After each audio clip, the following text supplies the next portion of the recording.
Aquí empieza la segunda parte del libro de la ciudad de las damas, donde se cuenta cómo y por quién fue construida la ciudad dentro del recinto y quiénes vinieron a poblarla. Libro 2, capítulo 1. Donde se trata de las 10 sibilas. Apenas razón, la primera dama, hubo terminado su discurso, una segunda dama, llamada Derechura, se me acercó para decirme: Querida Cristina, no voy a eludir mi tarea. Construiremos juntas los edificios que encerrarán las murallas levantadas por mi hermana Razón. Coge tus herramientas y ven conmigo. Anda, mezcla con tinta este mortero y usa sin reparos esta argamasa, porque yo te proveeré con gran cantidad de ella y gracias a la virtud divina, avanzando a grandes trazos de tu bien templada pluma, pronto acabaremos la construcción de los altos palacios y hermosas mansiones, donde podrán residir para siempre las damas de gran fama y a quienes van destinados. Yo, Cristina, después de escuchar las palabras de esa honorable dama, le respondí: Muy noble señora, aquí estoy para lo que mandéis y no tengo otro deseo que obedeceros. Mira, querida Cristina, replicó ella, estas piedras preciosas tallas y brillantes, más valiosas que cualquier otras, que he juntado y tallado para que queden trabadas dentro de tu obra. ¿Crees que me iba a quedar ociosa mientras Razón y tú estabais echando los cimientos? Anda, vete colocándolas encima de la línea que he trazado. Entre las mujeres de muy alta dignidad, figuran en primer lugar las sabias sibilas que, según los autores de mayor autoridad, eran 10. Escúchame bien, querida Cristina. ¿Ha existido jamás un solo profeta a quien Dios haya concedido el honor de la revelación y haya querido tanto como a esas nobles damas que estoy evocando? Les confirió tales dones de profecía que lo que decían no solo parecía anticipar el futuro sino narrar acontecimientos pasados, conocidos ya, porque sus escritos resultaban tan claros e inteligibles como una crónica. Anunciaron incluso la llegada de Cristo de forma más clara y detallada que los textos de los profetas. Las llamaron sibilas, lo que significa la que conoce el pensamiento divino, porque tan milagroso era su don de profecía que sólo podía provenir del Espíritu Divino. Sibila se refiere, por lo tanto, a un oficio y no es nombre propio. Nacieron en países del mundo y en épocas distintas, pero todas vieron hechos extraordinarios que habían de acontecer más tarde, como el nacimiento de Cristo, al que hemos aludido ya. Sin embargo, todas eran paganas y ninguna perteneció a la religión judía. Llamaron a la primera Sibila, que venía de Persia, pérsica. Y a la segunda, que era Libia, se la llamó líbica. La tercera recibió el nombre de Délfica, por haber nacido en el templo de Apolo en Delfos.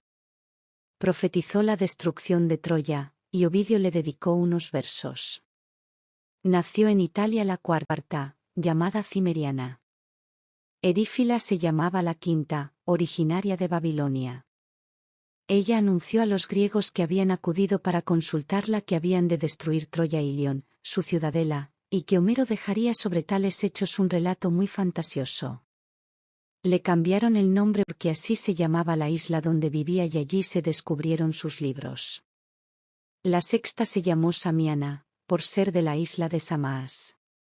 Nacida en Italia, en Cumaas, provincia de Campanilla, la séptima llevaba el nombre de Cumaná. Helespontina. Por el Helesponto, la llanura de Troya, era la octava, que vivió en la época de Ciro y del famoso autor Solón. En Frigia nació la novena, la Sibila frigiana, que profetizó claramente la caída de varios reinos y la llegada de un falso profeta o anticristo. A la décima, Burtina, le daban también el nombre de Albunia y fue muy venerada por sus oráculos porque anunció la venida de Cristo. Aunque todas ellas fueron paganas, ello no les impidió denunciar el politeísmo y proclamar la falsedad de los ídolos. Libro 2, capítulo 2. De la Sibila Eritrea. De todas las sibilas, Eritrea fue la que llevó más lejos la visión profética, porque Dios le había concedido el don de describir el futuro tan clara y detalladamente que sus escritos, más que profecías, parecían el Evangelio. Cuando la consultaron los griegos, hizo para ellos una descripción tan clara de sus futuras hazañas y de la destrucción de Troya que no pareció más verdadera cuando aconteció. Mucho tiempo antes de que ocurriera, vaticinó también sobre la suerte del Imperio romano, el poder de Roma y su destino, dejando un relato crónica de hechos pasados y no una anticipación del futuro. Profetizó algo aún más extraordinario, revelando secretos del poder divino a los que los profetas solo habían aludido con palabras de escondido sentido y oscuras figuras. Anunció el misterio de la encarnación y llegó a escribir en su libro Christus Theon Soter, lo que significa, Jesucristo, Hijo de Dios y Salvador. Profetizó también acerca de su vida, sus milagros, la traición, arresto, muerte y resurrección, la ascensión, como el Espíritu Santo bajó sobre los apóstoles, y todo con tanta precisión que no parece una predicción sino un resumen de los misterios de la fe cristiana. A propósito del juicio final dice así: ese día la tierra se estremecerá de espanto y sudará sangre en señal del juicio. Bajará del cielo el Rey que ha de juzgar el mundo entero y le verán cara a cara tanto el justo como el malo. Las almas encontrarán sus cuerpos y cada uno será premiado según sus méritos. Desaparecerán las riquezas y caerán los falsos ídolos. Aparecerá el fuego, que se llevará a toda cosa viviente. Habrá llantos y desolación, y rechinar de dientes por la angustia. El sol, la luna y las estrellas perderán su claridad. Los montes llenarán los valles y el mar, la tierra, toda la creación quedará allanada. Sonarán las trompetas celestes para llamar a juicio. Todos enloquecerán de miedo y llorarán su locura. Un nuevo mundo será creado. Reyes, príncipes y la humanidad entera comparecerán ante el juez soberano, que premiará a cada uno según sus méritos. Desde lo alto del cielo, bajará el rayo hasta el fondo del infierno. 27 versos le bastaron a la Sibila para expresar todo esto.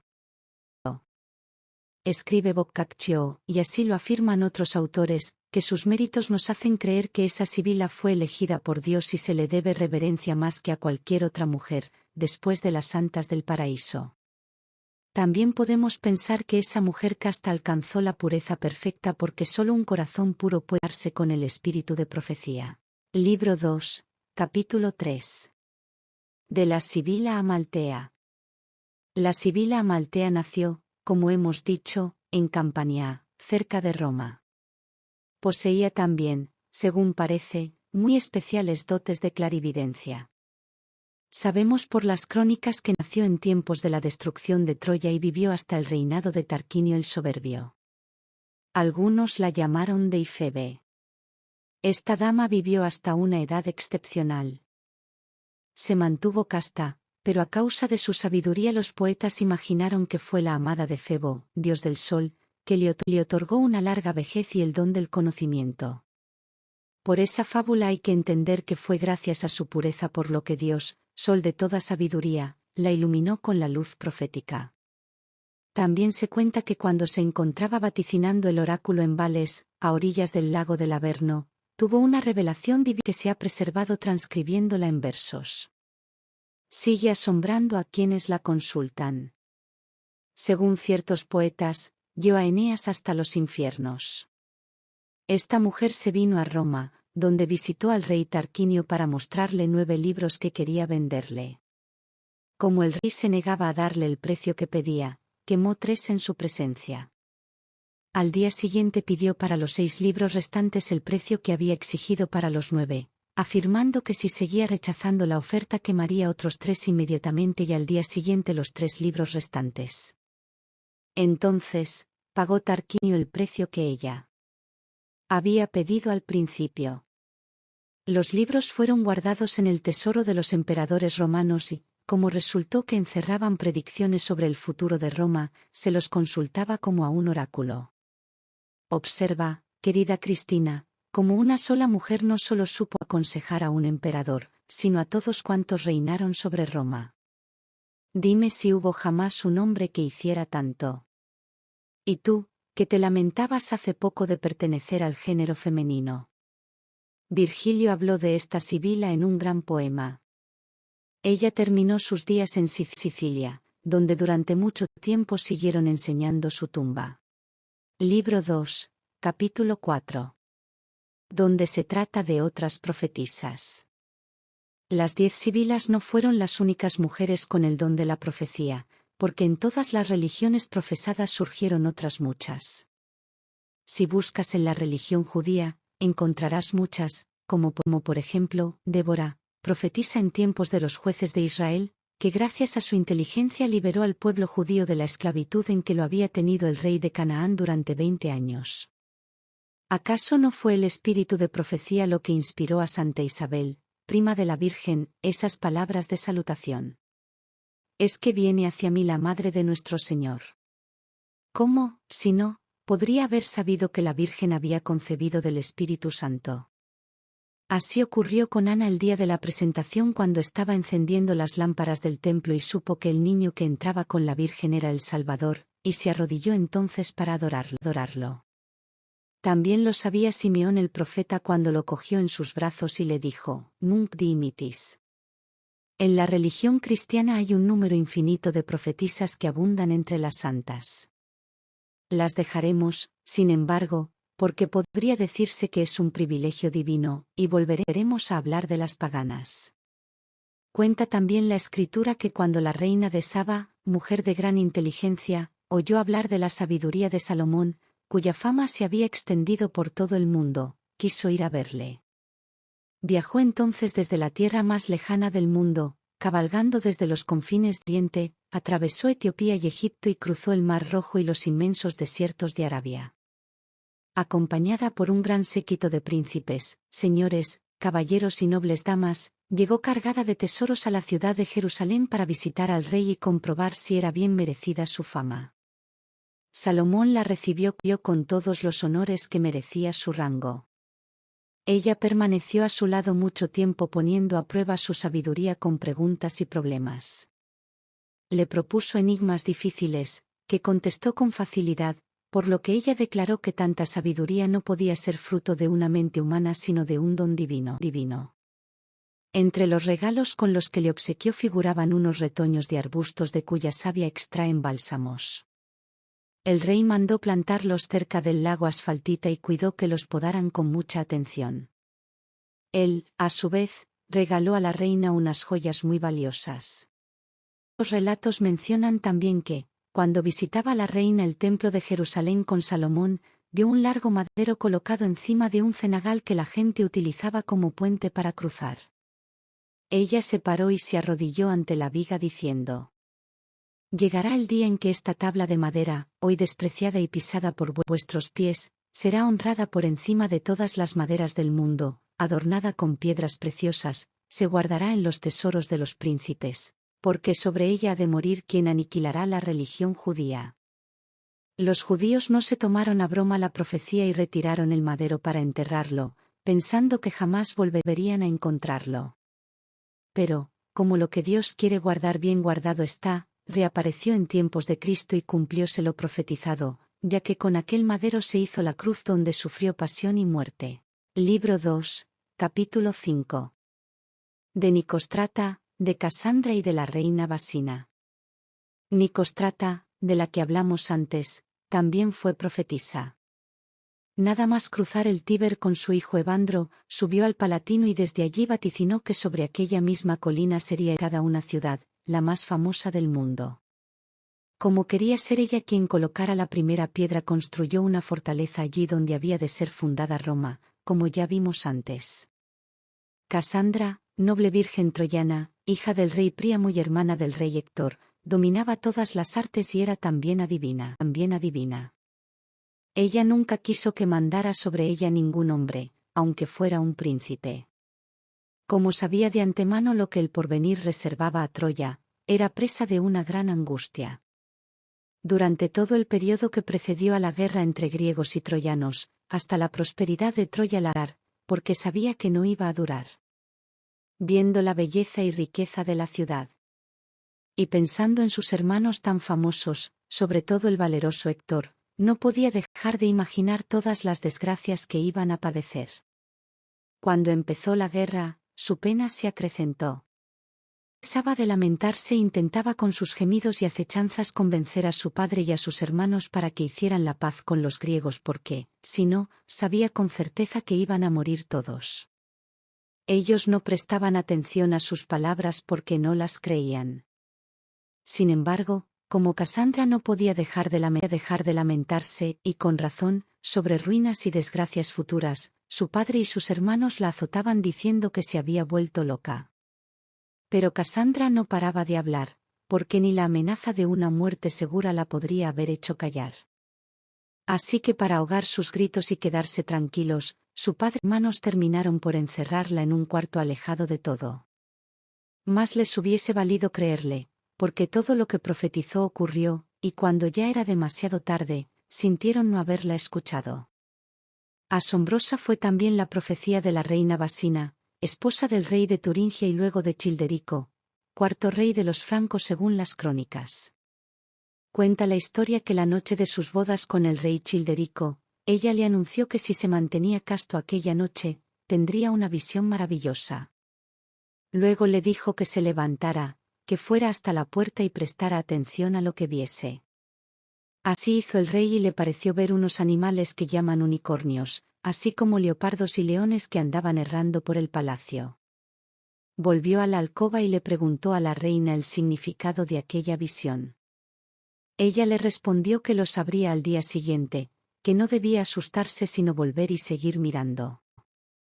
Obedeció y le pareció ver grandes osos y lobos que se atacaban unos a otros. Por tercera vez le mandó ir la reina y entonces le pareció ver cómo se despedazaban unos perros y otros animales más pequeños. El rey volvió espantado y la reina le explicó que esas visiones de animales simbolizaban las distintas generaciones de príncipes que reinarían sobre Francia, y que a la naturaleza de cada especie animal correspondía un temperamento del que se podía inferir hechos futuros. Así ves, amiga mía, como Dios ha elegido a menudo mujeres para revelarle secretos al mundo. Libro 2, capítulo 6. De Antonia, que llegó a ser emperatriz. No fue de poca importancia el secreto que Dios reveló por intermedio de una mujer a Justiniano, que fue luego emperador de Constantinopla. En aquel tiempo era el guardián de los tesoros del emperador Justino. Un día se fue de paseo por el campo llevando por placer a una mujer a la que quería, llamada Antonia. Cuando dieron las 12 sintió un gran cansancio y se tumbó debajo de un árbol, la cabeza sobre el regazo de su amiga.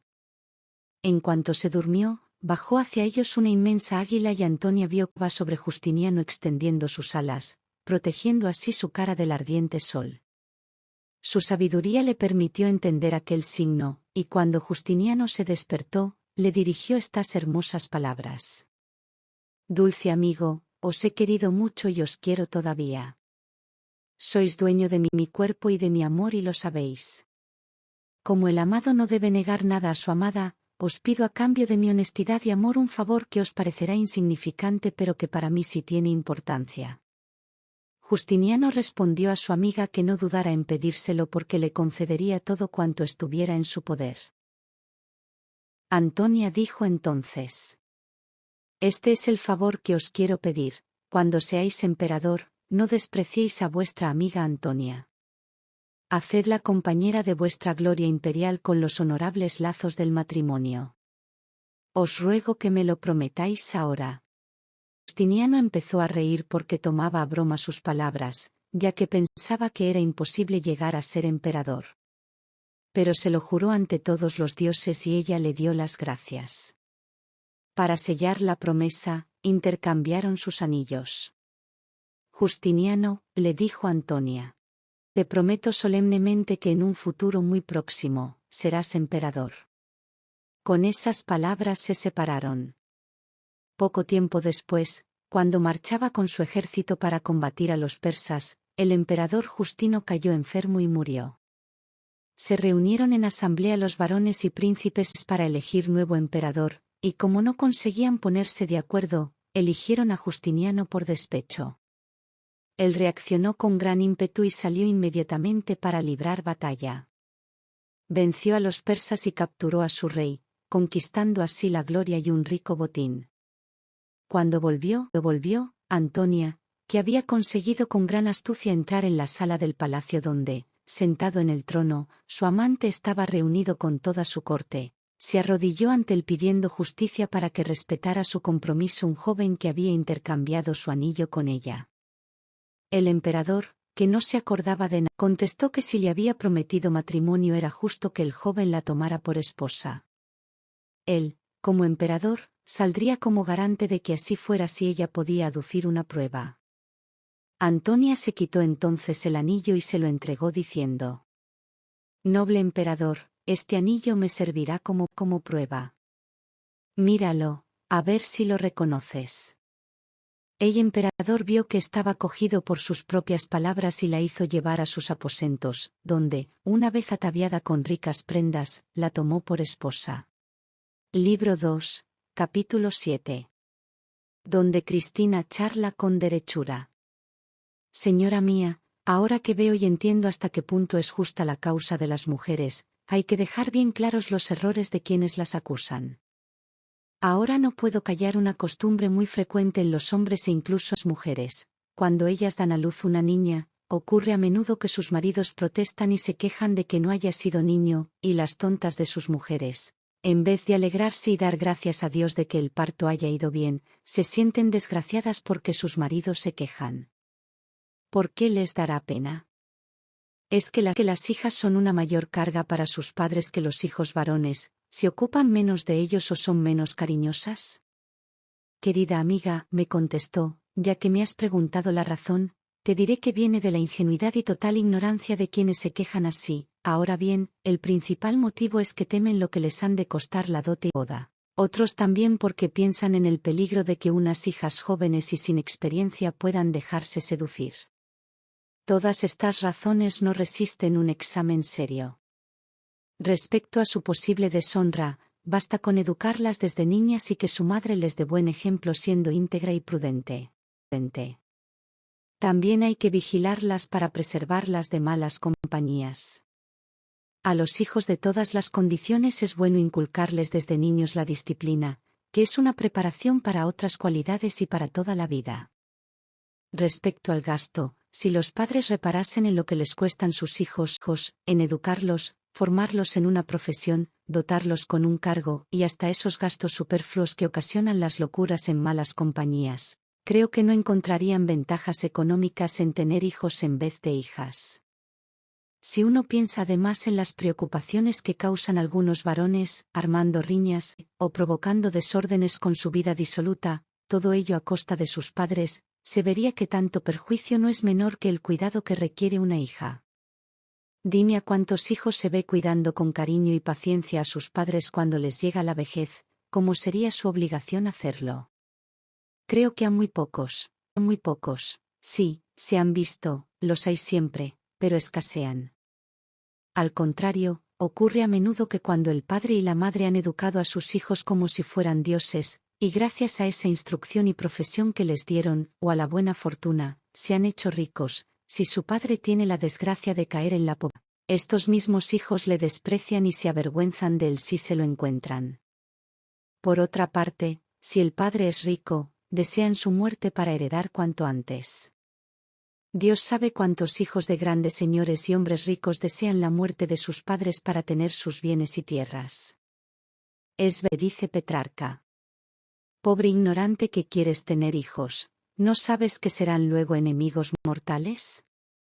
Si eres pobre, los exasperarás, desearán tu muerte para que te quites de su vista, si eres rico, lo mismo, para heredar tus bienes. No digo que todos sean así, pero hay muchos, y si están casados, ¿con qué avidez querrán sacarles dinero a sus padres? Poco les importa que se mueran de hambre. Vaya una forma de ayudarlos. Cuántas madres, ya viudas, para quienes los hijos deberían ser un apoyo y una alegría en la vejez, ellas, que tanto los han querido, educado y mimado, ven así premiadas sus penas. Estos hijos indignos piensan que todo debería ser suyo, y si sus madres viudas no les dan todo lo que piden, no dudan en hundirlas con ofensas, faltarles al respeto e incluso algunos se atreven a ir a juicio contra ellas. Este es el premio dedicado su vida a sacar adelante a sus hijos. Podría darse el caso de algunas hijas indignas, pero si haces un recuento verás cómo se da más en los hijos. Aunque todos los hijos fueran buenos, es más fácil ver a las hijas quedarse al lado de sus padres, visitarlos a menudo, cuidar de ellos en la enfermedad y la vejez. La razón es que los hijos andan dando vueltas por el mundo mientras que las hijas no suelen alejarse tanto, como puedes ver por tu propia experiencia. A tus hermanos no les faltaba bondad o amor filial, pero se han marchado lejos y te han dejado sola con tu madre, lo que para ella es una compañía maravillosa en la vejez. Puede llegarse a la conclusión de que los que se ponen tristes cuando les nace una hija son unos insensatos. Ya que estamos con el tema, deja que te hable de algunas mujeres que la historia recuerda por haber dado a sus padres pruebas de un amor filial natural. Libro 2, capítulo 8. Donde se habla de hijas que amaron a sus padres, empezando por Dripetina. Dripetina, reina de la Odisea, era muy querida de su padre, el gran rey Mitrídates, y ella a su vez le quería hasta el punto de seguirle al campo de batalla. Era poco agraciada porque tenía una doble fila de dientes, una anomalía feísima, pero su padre la quiso tanto que ella jamás lo abandonó, ni en la prosperidad ni en el infortunio. Ella señoreaba un gran reino que le podía haber permitido una vida ociosa, blanda y sin preocupaciones. Compartió, sin embargo, todas las duras penalidades de su padre, acompañándolo en sus campañas, e incluso, cuando le venció el gran Pompeyo, ella se quedó a su lado para cuidar de él con mucha diligencia. Libro 2, capítulo 9. Donde se trata de Hipsípila. Hipsípila se jugó la vida para salvar a su padre, rey de los lemnios. El pueblo se había levantado, y cuando se precipitaba hacia el palacio para matarlo, ella se apresuró a esconderlo en un arca y salió para calmar a la multitud. Los rebeldes, hartos de no poder encontrar al rey, a quien llevaban buscando largo rato, amenazaron a su hija con matarla poniéndole el filo de una espada en su garganta si no les decía dónde se escondía su padre. También le prometieron que en caso de ayudarlos le darían la corona y le jurarían fidelidad. Ella, a quien le importaba ante todo la vida de su padre, no se dejó asustar por esas amenazas de muerte y tuvo el valor de afirmar que el rey había huido. Mucho tiempo estuvieron buscándolo, pero como ella continuaba asegurando con firmeza que había huido, terminaron por creerle y la coronaron reina. Gobernó en paz durante algún tiempo, pero temiendo que pudieran descubrir que su padre seguía escondido, le hizo salir de noche para que se embarcara con muchas riquezas rumbo a un país seguro. Sin embargo, unos súbditos desleales que descubrieron el engaño destronaron a la reina y la hubiesen matado si la intervención de otros, conmovidos ante pruebas de tanta fidelidad, no lo hubiese impedido. Libro 2, capítulo 10. De la vestal Claudina. Qué gran prueba de amor dio la vestal Claudina a su padre el día en que aquel valeroso príncipe volvió victorioso de una larga campaña militar. Los romanos le estaban otorgando los honores del triunfo, así llamaban a una ceremonia fastuosa que reservaban a sus héroes, por sus múltiples hazañas cuando, en pleno triunfo, le agredió un jefe militar que le odiaba. Claudina, que iba en cortejo con otras vírgenes consagradas a la diosa Vesta, llamadas vestales, lo que hoy son las monjas en las abadías, caminando al encuentro del héroe para recibirle, como es la tradición, oyó de repente el ruido de las armas. Y pensando que habían atacado a su padre, el amor filial le hizo olvidar por completo la conducta recatada que se supone propia de una monja. Olvidándose del miedo, saltó del carro donde iba subida con sus compañeras y se abrió paso entre la multitud. Se plantó intrépida entre las espadas y lanzas que rodeaban a su padre y se tiró a la garganta del asaltante más cercano, para defenderlo con la sola fuerza de sus puños. El ejército se encargó de acabar con la pelea. Como los romanos tienen por costumbre honrar a quienes destacan por el valor de sus actos, tuvieron en gran estima a esta virgen y alabaron su heroicidad. Libro 2, capítulo 11. De una mujer que dio el pecho a su madre presa. Cierta mujer romana de la que hablan las crónicas dio también pruebas de amor filial a su madre. Como castigo de un crimen, Esta había sido condenada a morir de hambre en la cárcel. Afligida por esta condena, su hija requirió de los guardianes el favor especial de poder visitar cada día a su madre mientras viviese, con el fin de darle ánimo. A fuerza de llantos y súplicas, convenció a los carceleros que, movidos por la piedad, le permitieron visitarla a diario. Sin embargo, siempre registraban sus ropas antes de dejarla entrar, para asegurarse de que no llevara comida alguna. Pasaron muchos días, y aunque parecía imposible sobrevivir tantos días sin comer, la presa seguía con vida. Como la única persona que la visitaba era su hija, los guardianes, que nunca dejaban de registrarla, decidieron aclarar el misterio. Espiando y mirando a ambas durante la siguiente visita, vieron cómo la pobre hija, que acababa de parir, daba el pecho a su madre, que bebía hasta dejarla con las mamas sin leche. Así devolvía a la madre en la vejez lo que había tomado de niña. Ante tan extrema prueba de amor filial, no solo se conmovieron los carceleros sino también los jueces, que decidieron liberar a la madre y dejarla marchar con su hija. Como testimonio de amor filial hacia el padre, también puede evocarse el ejemplo de Griselidis, que sería luego marquesa de Saluces, y de cuya virtud te hablaré más adelante.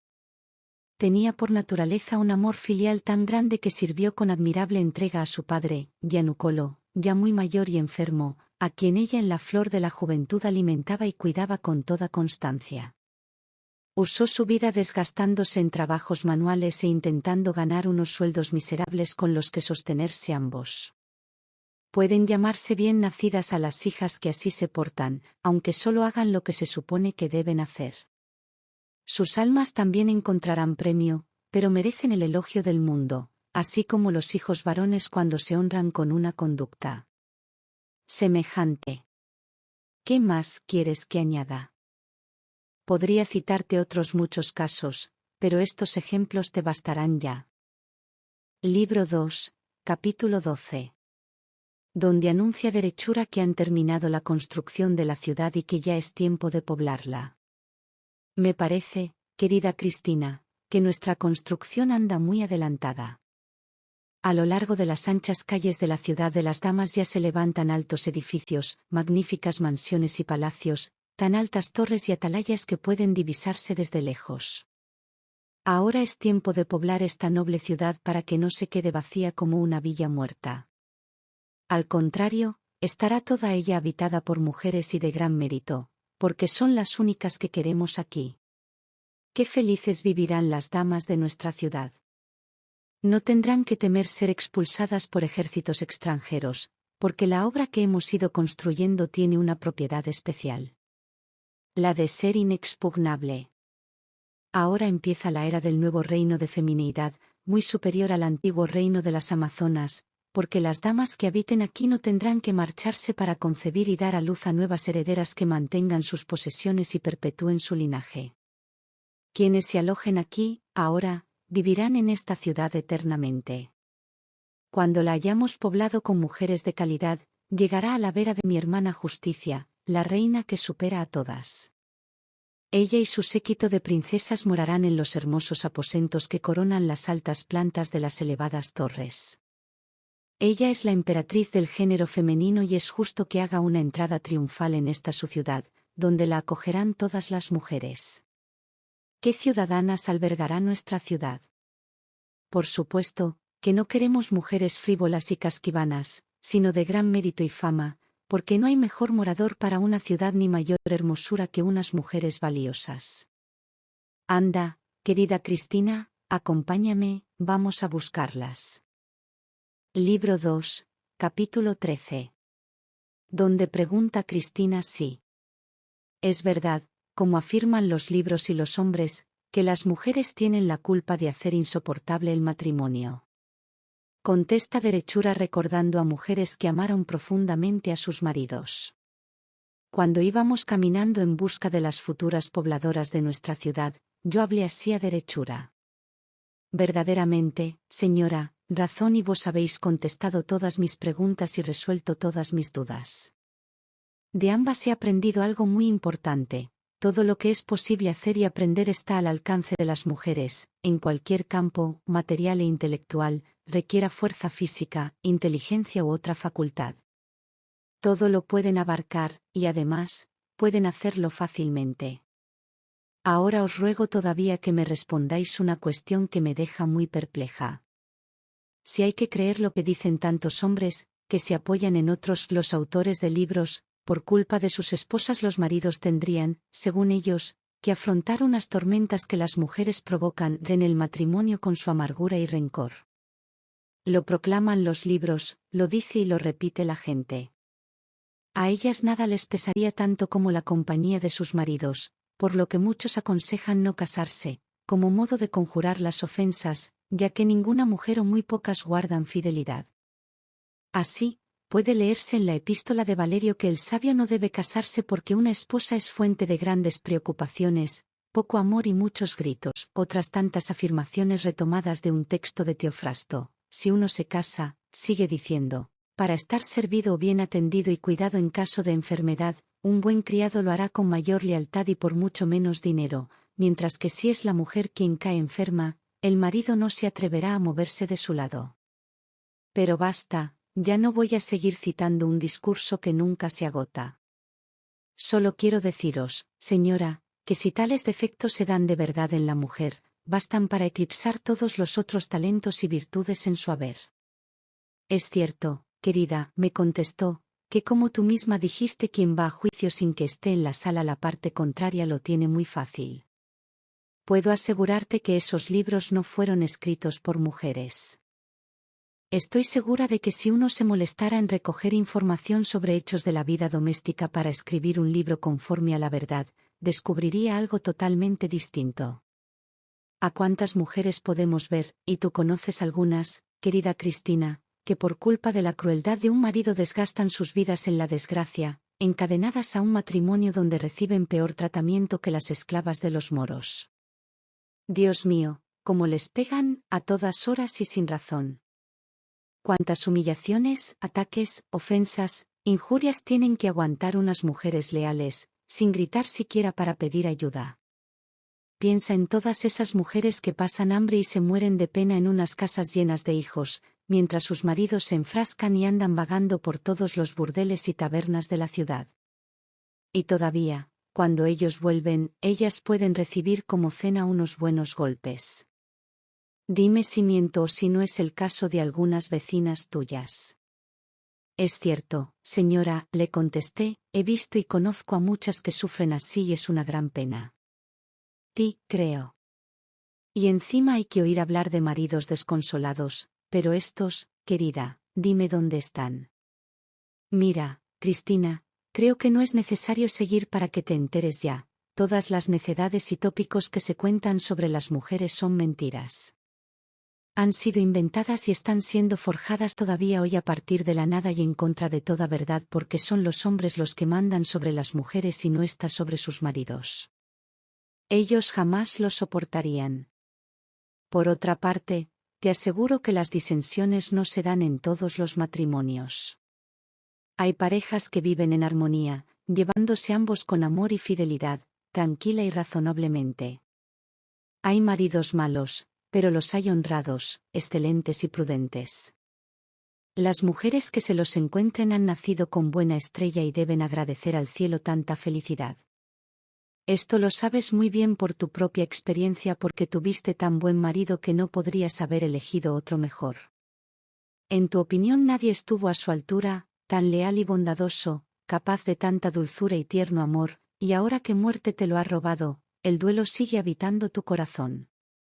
Ahora bien, si es verdad que hay, como comentamos antes, muchos maridos crueles que maltratan a sus mujeres, excelentes esposas, también hay que admitir que existen algunas muy poco razonables, aunque se trate de una minoría insignificante, porque si te dijese que todas son buenas, sería mentira.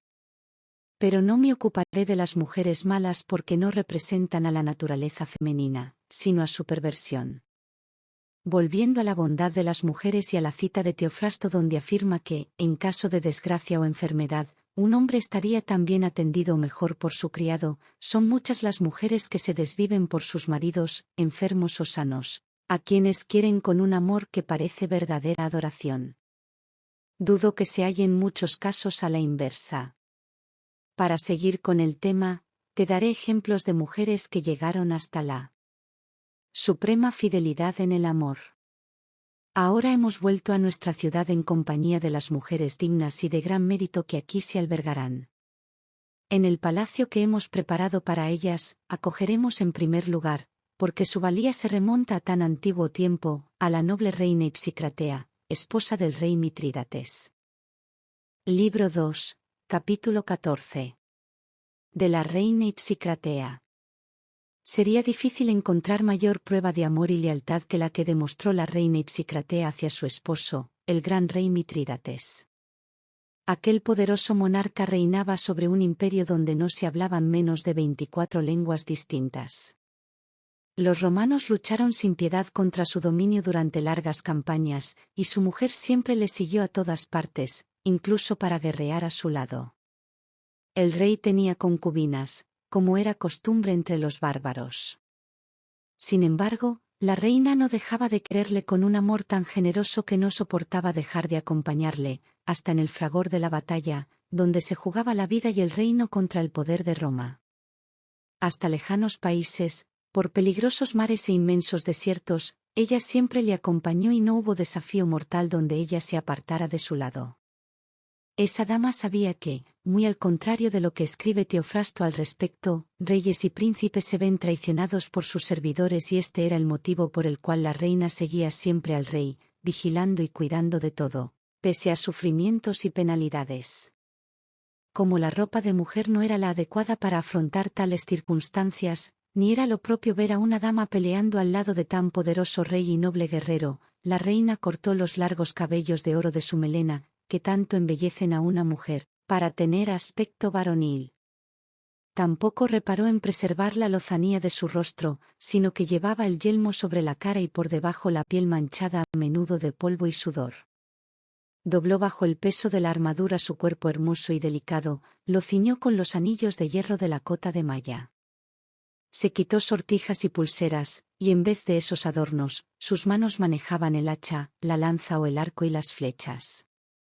En el delgado talle, nada de cinturones enjollados, sino una espada.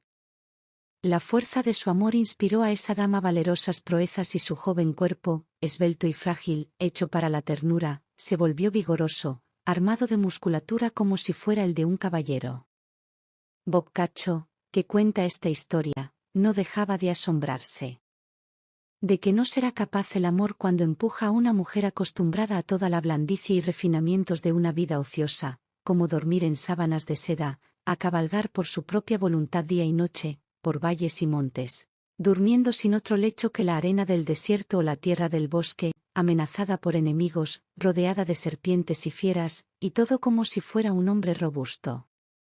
Todo esto, sin embargo, le resultaba llevadero porque iba al lado de su marido para reconfortarle, aconsejarle y servirle de ayuda en todos los asuntos. Cuando ambos ya habían tenido que soportar muchas pruebas, su esposo fue vencido salvajemente por el general romano Pompeyo y tuvo que emprender la huida. Todos los suyos le abandonaron, perdió toda esperanza, pero su gentil esposa seguía dándole ánimo para que volviera a tener esperanza hasta mejor fortuna. Ahora que se encontraban en una situación tan aciaga, mayor era el consuelo que ella le daba, le alegraba con dulces palabras e incluso inventaba ingeniosos juegos para arrancarle de la melancolía. Con su ternura esa dama lograba aliviarle hasta tal punto que le hacía olvidar el sufrimiento, la miseria y las privaciones, y en medio de tanta desgracia, solía decir el rey que no creía estar pasando penalidades en el exilio sino viviendo una vida de deleite en su palacio, aliado de su leal esposa. Libro 2, capítulo 15. De la emperatriz Triaría.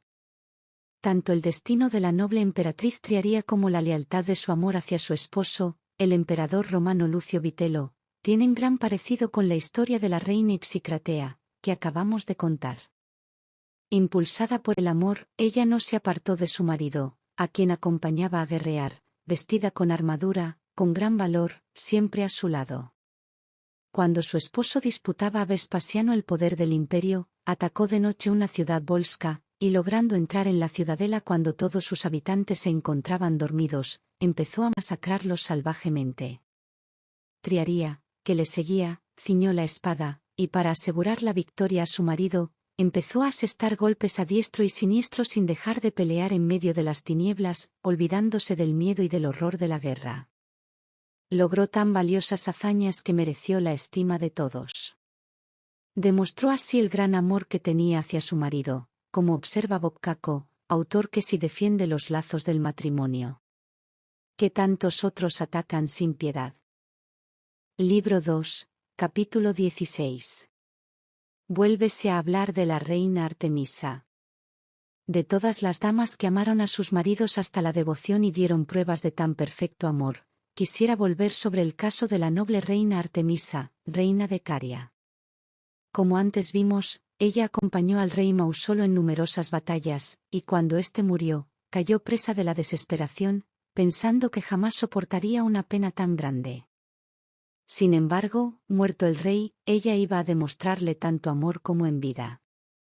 Hizo celebrar las exequias con tanta solemnidad como lo requería la época para la persona de un monarca. Acompañada de un séquito de príncipes y vasallos, la reina llevó el cuerpo hasta la pira fúnebre. Allí, ella misma recogió las cenizas y lavándolas con sus lágrimas las fue dejando en una copa de oro. Después pensó que sería injusto que esas amadas cenizas tuviesen otro sepulcro que el cuerpo y corazón que albergaban un amor de tanta raigambre. Así que cada día, poco a poco, fue bebiendo algunas cenizas mezcladas con vino, hasta apurar la copa. La reina quiso, sin embargo, perpetuar la memoria de su marido con un sepulcro que fuera un monumento extraordinario. Sin reparar en gastar su fortuna, mandó buscar a quienes más sabían de arquitectura funeraria, es decir, Scoupes, Briaxis, Timoteo y Leocares, que destacaban en el arte de concebir y ejecutar esas obras. La reina les dijo que quería levantar para su esposo la tumba más suntuosa que haya tenido jamás rey o príncipe, porque deseaba que esa obra maravillosa hiciera inmortal el nombre del rey Mausolo. Ellos contestaron que seguirían sus instrucciones. Artemisa mandó traer mármoles y jaspe de todos los colores, así como otros materiales. Delante de las murallas de Halicarnaso, capital de Caria, levantaron entonces una soberbia construcción de mármol finamente esculpido. La base era cuadrada, de 64 pies de anchura y con paredes de 140 pies de alto. Lo admirable de aquel edificio era que su masa se sostenía sobre 30 columnas de mármol. Cada artista se encargó de esculpir una de las 4 fachadas, buscando sobrepasar a los demás. La obra resultó tan bella que no solo perpetuó la memoria del hombre a quien iba dedicada, sino que despertaba la admiración hacia el arte de su autor. Un quinto artista, llamado Iterón, vino para terminar la obra, que culminó con una cúpula que coronando el edificio se elevaba a unos 40 pies por encima del resto. Por fin el sexto artista, Pitis, esculpió un carro de mármol para colocarlo en la cima. Ese monumento era tan extraordinario que llegó a considerarse una de las 7 maravillas del mundo y por el nombre del rey Mausolo llamaron mausoleo al sepulcro más suntuoso jamás construido y luego, como dice Boccaccio, a todas las tumbas de príncipes y reyes. Con ese gesto la leal Artemisa dejó prueba de la constancia de un amor que solo dejó de existir con ella. Libro 2, capítulo 17. Donde se trata de Argía, hija del rey Adrasto. A la luz de la pasión que sintió Argía, hija de Adrasto, rey de Argos, por su marido Polinices, ¿quién se atrevería a decir que la mujer no es capaz de querer mucho? Por aquel entonces, el reino de Tebas se había convertido en objeto de lucha fratricida entre Eteocles y Polinices. El primero, que quería para el todo el reino, no respetó el pacto que había firmado con su hermano. Polinices le declaró la guerra y vino en su ayuda el rey Adrasto, pero Fortuna fue tan cruel que ambos hermanos se dieron muerte en el campo de batalla y el rey fue el único de todo el ejército en sobrevivir. A sabiendas de que su marido había muerto, Argía abandonó el palacio, acompañada de todas las mujeres de Argos. Así cuenta los hechos Boccaccio, Cuando supo la noble dama Argia que el cuerpo de su marido Polinices yacía sin sepultura en medio de los cadáveres y podridas carroñas de soldados del común, muertos allí, ella, loca de dolor, se arrancó la túnica enjollada y demás signos de realeza y abandonó la blandura de sus suntuosos aposentos. Se sobrepuso a la flaqueza femenina y a la molicie. Al cabo de un viaje de varios días, llegó al lugar de combate sin arredrarse ante las emboscadas del pérfido enemigo. No habían podido con sus fuerzas ni el largo viaje ni el apretado calor del día. Una vez en el campo de batalla, no la asustaron las fieras y rapaces que andaban alrededor de los cadáveres ni tampoco los espíritus malignos que según los necios persiguen a los muertos. Cosa más admirable, prosigue Boccaccio, desafió el edicto del rey Creonte, que había hecho proclamar la interdición, bajo pena de muerte, de honrar y enterrar a los muertos, de cualquier rango que fueran. Ella no había venido de tan lejos para obedecer esa orden. Anochecía ya cuando llegó a la inmensa llanura donde el pestilente hedor que desprendían los cadáveres no le impidió palpar cada cuerpo, uno por uno, con la resolución propia de quien ha perdido la esperanza, e iba de un lado a otro buscando al hombre que amaba. Siguió en su busca hasta que, a la luz de la pequeña tea que llevaba, encontró por fin a su amado esposo. Amor extraordinario, fervorosa pasión, tierna piedad, comenta Boccaccio. La cara de su marido, comida por la corrosión de la armadura, estaba ya pútrida, purulenta, ensangrentada y ennegrecida, irreconocible. Pero era tal la fuerza de su amor que Argia sí pudo reconocerle. Pese al horror de esa cara que hedía como la peste, la besó y quedóse abrazada a su cuerpo. Desafiando la prohibición de Creonte, ella proclamaba a gritos su desgracia. Y he encontrado al hombre a quien quería. No hubo edicto que le impidiera llorar. Después de besarle en la boca para ver si su cuerpo albergaba aún algún soplo de vida, purificó con el rocío de sus lágrimas sus miembros putrefactos, y llamándole por su nombre entre llantos y gemidos, entregó su cuerpo a las llamas en medio de los gritos de las plañideras. Cumpliendo piadosamente hasta el final el penoso rito, recogió sus cenizas en una vasija de oro. Acabadas las honras fúnebres, quiso llevar aún más lejos el desafío, porque estaba dispuesta a morir por vengar a su marido, y con la ayuda de otras mujeres, acometió el asalto a la ciudad, donde tras abrir brecha en la muralla, penetraron sembrando la muerte. Libro segundo, capítulo 18 de la ciudad de las damas. Donde se trata de la noble Agripina. La noble y leal Agripina merece también figurar entre las mujeres que dieron a sus maridos pruebas de amor profundo. Era hija de Marco Agripa y Julia, hija del emperador Augusto, dueño del mundo. Diéronla en matrimonio a Germánico, valioso y prudente príncipe, preocupado por el bien del Estado o cosa pública, mientras la corrupción reinaba en Roma bajo el emperador Tiberio. Este sintió tal envidia de la buena fama y el afecto que todos tenían por Germánico que mandó tenderle una emboscada para asesinarlo. Agripina sintió tal dolor que quiso que la mataran de una forma similar y empezó a increpar e insultar al emperador Tiberio, que la hizo castigar dándole tortura y cárcel. Como ella prefería la muerte, porque no quería sobrevivir a su marido, resolvió dejar de comer y beber. Cuando se enteró de su decisión el tirano Tiberio mandó que la torturaran para obligarla a comer y prolongar así sus sufrimientos. Como aquello resultaba inútil, la hizo alimentar a la fuerza, pero ella puso fin a sus días, demostrando así al emperador que si tenía el poder para mandar a la gente a la muerte no lo tenía para mantenerla con vida en contra de su voluntad. Libro segundo, capítulo 19 de la ciudad de las damas. Donde Cristina toma la palabra y le contesta derechura citando el ejemplo de Julia, hija de Julio César y esposa de Pompeyo. Tras escuchar todo aquello de boca de derechura yo le respondí: ciertamente, señora, me parece un gran honor para el sexo femenino el oír la historia de mujeres de tanto arrojo y virtud. Deberían alegrarse todos de que entre las cualidades de la mujer figure la constancia de su amor dentro de los vínculos del matrimonio.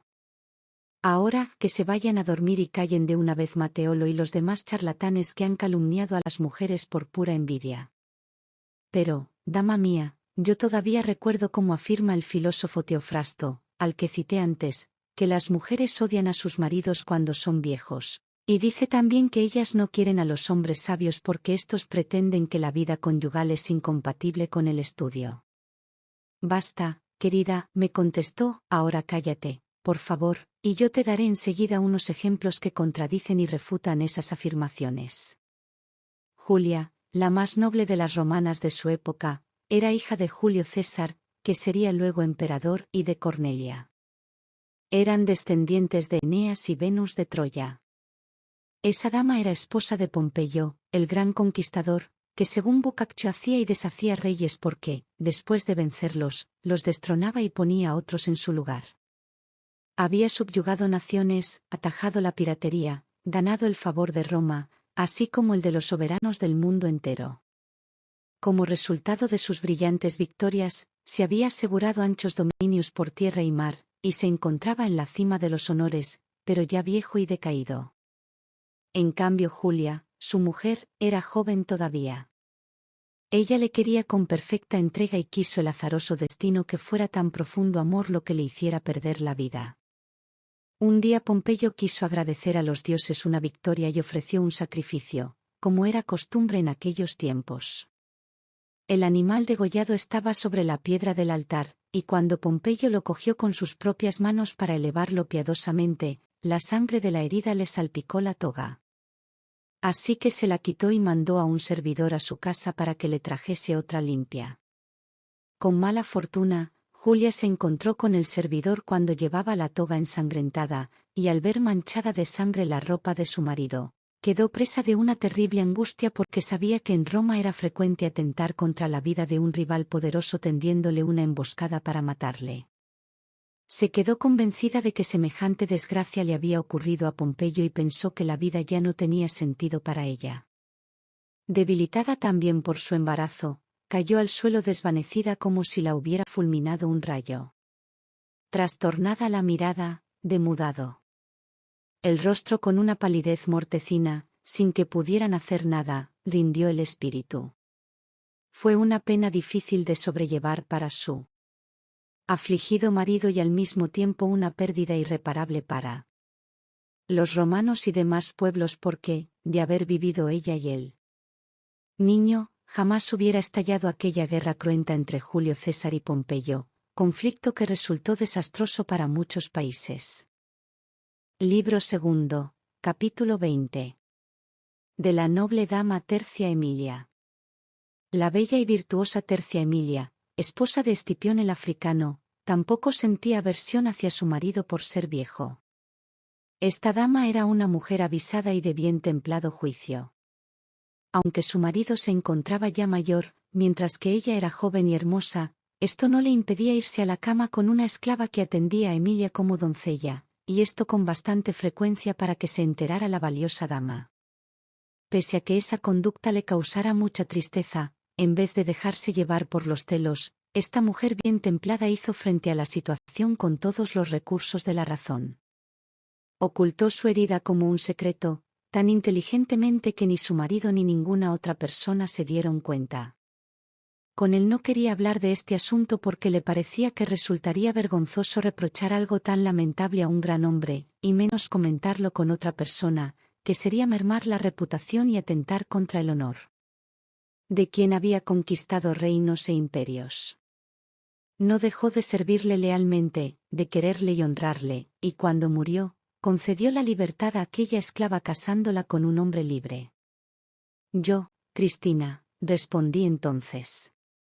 Verdaderamente, yo puedo añadir a lo que estáis contando la experiencia de mujeres a quienes he conocido que no dejaron de querer a sus maridos ni de mostrarse amables, pese a su falta de lealtad hacia ellas. Hasta ayudaron y consolaron a mujeres que habían tenido hijos con sus maridos, como es el caso de una dama de Bretaña, la condesa de Coernen, de la que oí hablar hace poco.